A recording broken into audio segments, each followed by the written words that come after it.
In this video, I'm going to show you how to print a journal entry in QuickBooks Online. Now, first, when you're inside your account, you want to go to the top here and you want to find your journal entry. So you can just type in, for example, journal entries like this, or of course, you can just find them or of course, create a new one. So I'm just going to pick this one over here, which I just created for the example of this tutorial.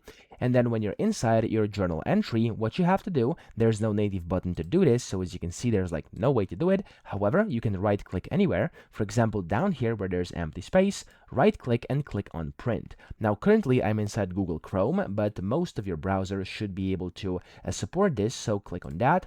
And then from here, you'll be able to see, there we go, you can save this as a PDF, or you could go and select your printer directly and print in here directly, okay? So whenever you do that, you can click on the print button after you set all the settings, and you're good to go. That's how you can print a journal entry in QuickBooks Online. So I hope this video helped you out. If it did, please subscribe to the channel and help me out as well.